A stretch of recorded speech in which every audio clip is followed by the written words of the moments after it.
E sobre essa máxima recorde do Ibovespa, eu converso agora com o analista de investimentos da Ecoval Corretora, o Gabriel Molo, que já está aqui comigo. Gabriel, muito bom dia para você, bem-vindo aqui à nossa programação. Bom dia a todos os telespectadores, muito obrigado pelo convite.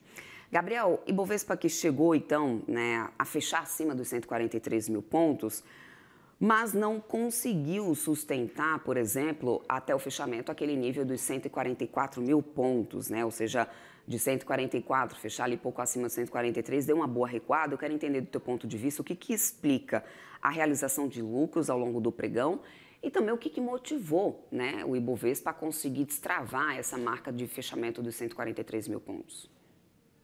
Certo. No começo do pregão, né, às 9h30, foram divulgados alguns indicadores lá nos Estados Unidos de inflação, que vieram em linha, e isso reforçou a tese do mercado de que o Fed vai começar a cortar juros agora na próxima reunião. Serão 3 cortes de 25 pontos base na nossa projeção e no consenso do mercado também. Havia essa discussão se seriam 2 cortes ou 3, mas depois de um payroll fraco e do CPI e do PPI em linha, essa tese de 3 cortes ganhou a força.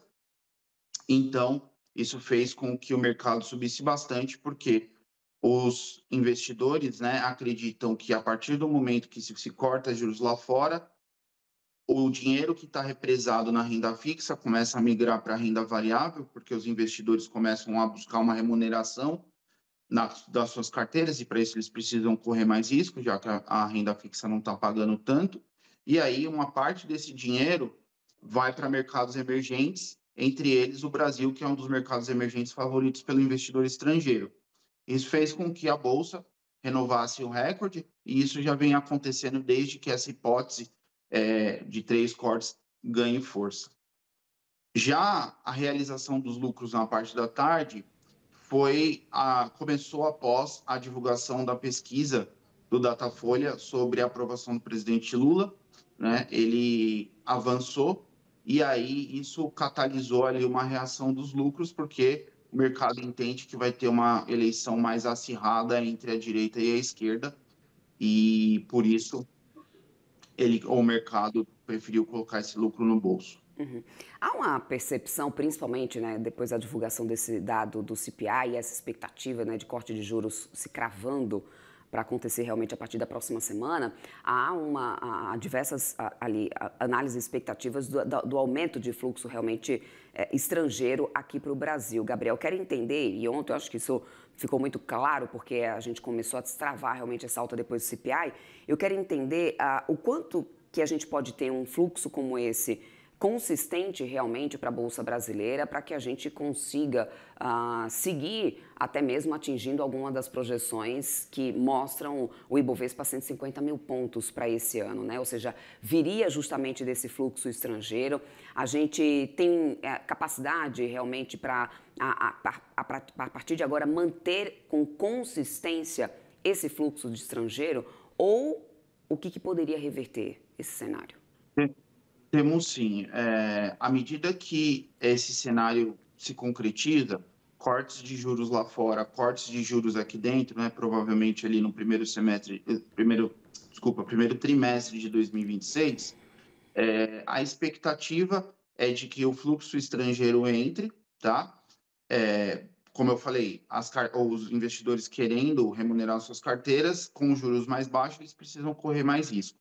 Mas nós também temos, do ponto de vista dos fundamentos das empresas, um cenário mais benigno. Por quê? Com a taxa de juros menor, o custo de capital para as empresas fica menor.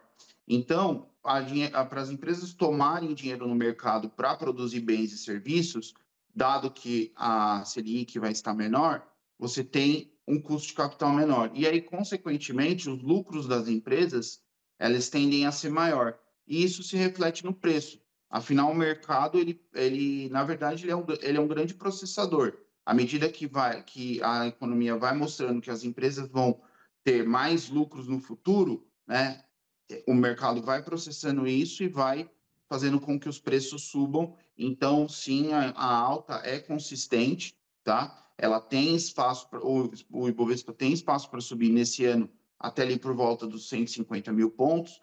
O ano que vem, por ser um ano de eleição e isso embute uma volatilidade grande nos preços, aí o mercado pode oscilar, mas ele tem ali um espaço para subir ao redor ali de 170 mil pontos, é um espaço bem considerável, mas como eu falei, né, dado a eleição acirrada, nós teremos uma volatilidade maior. E esse, do meu ponto de vista, é o principal fator de risco para 2026. Uma eleição muito acirrada, muito polarizada, né, entre a direita e a esquerda, em que você não se discute um projeto de país e principalmente, sanar o problema fiscal que o Brasil atravessa aí já ao longo dos anos, vai ser o principal calcanhar de Aquiles e o maior impeditivo para que a Bolsa suba mais ao longo desse ano e de 2026.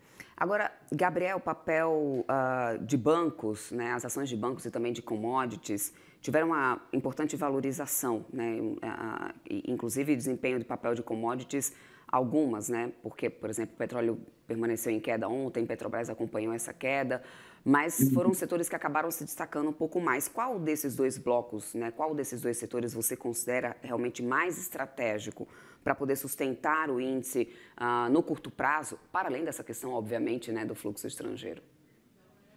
Ou os bancos.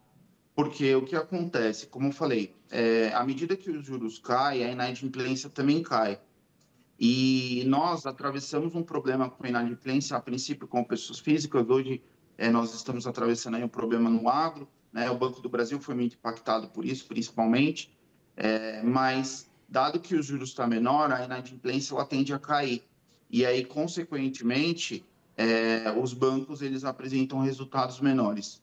As commodities, óbvio, têm um peso gigantesco dentro do Ibovespa, mas o cenário geopolítico está muito complicado, né? Nós temos aí reuniões para discutir sobre o fim da guerra entre a Ucrânia e a Rússia. Israel fez ataques a outros países, ele ainda continua comprometido ali na guerra contra o Hamas.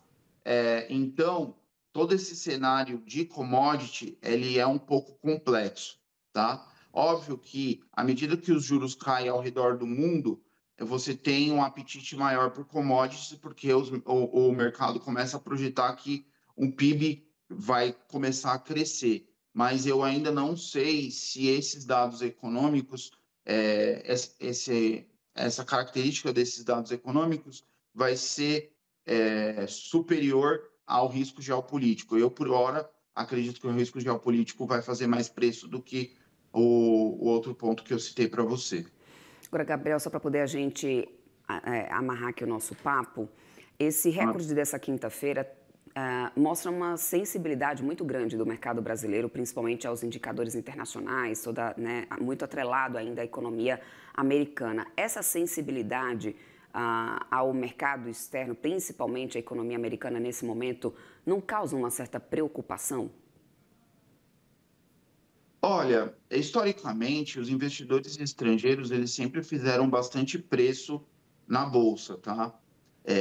A participação deles é muito influente na bolsa, então, infelizmente, não tem como a gente dissociar do mercado norte-americano. Então, sim, causa, né, um certo problema, porque a gente tem que acompanhar, além dos dados do Brasil, os dados dos Estados Unidos, mas acredito que isso não vai mudar, né? É o histórico do mercado, e então a gente vai ter que continuar acompanhando de perto o que acontece nos Estados Unidos, porque o que acontece lá acaba influenciando muito aqui a Bolsa, e não só a Bolsa, mas a economia do Brasil como um todo. Perfeito. Quero muito agradecer a tua participação aqui conosco. Conversei com o analista de investimentos da Dacoval Corretora, Gabriel Molo. Uma ótima sexta-feira para você, meu querido. Até uma próxima. Para você também, muito obrigado. Até mais.